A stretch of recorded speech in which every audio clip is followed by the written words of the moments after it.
Hey everyone, welcome again. The end of the last financial year has given Man UTD new life in the transfer window, but a change in strategy should avoid any further concerns about financial fair play. Now, the real business can begin. After an opening to the transfer window dominated by dubious deals, PSR calculations, and accountants coining it in, clubs can start to flex whatever muscles they have. Manchester United avoided the rush to raise cash by June 30th, with a series of January loan deals and Alvaro Fernandez's move to Benfica, making sure they were comfortably within their limit on the Premier League's Profit and Sustainability Rules, PSR. The end of the financial year for clubs' accounts on June 30th essentially wipes the slate clean. It is a boost for those clubs who didn't have to sell. Every departure from Old Trafford now is a positive on this year's accounts, while the £150 million loss from 2021-20 seconds will also drop off the monitoring period.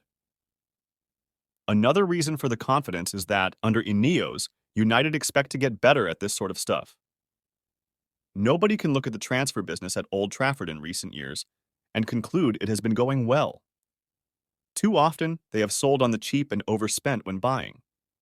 There are two aims for Ineos as they tentatively open the checkbook in their first window: to get better at holding the line, and to get better at selling players. Nail both of those ambitions, and the books should balance a lot easier. Look back just over the previous 2 summers, and you will find examples of United being pushed beyond their initial budget for players.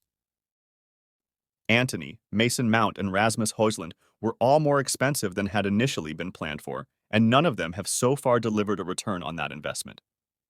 It feels like it's already too late for Antony to show he's worth £85 million, but time is still on the side of Mount and Højlund to look like value at £55 million and £64 million.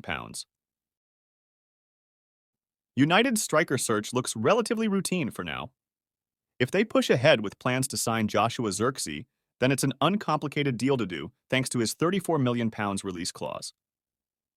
The test will come with defensive reinforcements. Everton continue to demand at least £70 million for Jared Branthwaite. United had a £43 million offer, including £8 million of add-ons rejected. This tug of war will tell us plenty about Ineos. They could yet sign a second centre-back, or could pivot away from Branthwaite to pursue a deal with Bayern Munich for Matthijs de Ligt. That might be an easier deal to do, but there is a reason Bayern are keen to sell, just as Juventus were a couple of years ago. So will the plan be to get better at offloading players. They need to sell to raise funds this summer, and Greenwood and Sancho will be a good start, with significant interest in both. It will be more difficult, bordering on the impossible, to sell Donny van de Beek. Then there are squad players like Victor Lindelof and Aaron Wan-Bissaka that could be sold, with decisions to be made on Harry Maguire and Scott McTominay. If those two are to depart, it will only be to an offer too enticing to refuse. But as July dawns, United's financial position has improved. They had enough spare last week to have signed Branthwaite, only for Everton to avoid the need to sell thanks to some convenient deals involving academy players.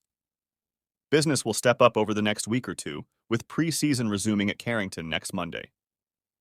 Erik Ten Hag will want new players in as early as possible, but United will be determined to hold the line rather than splashing the cash around freely as they have in the last 2 summers. That almost got them into a mess.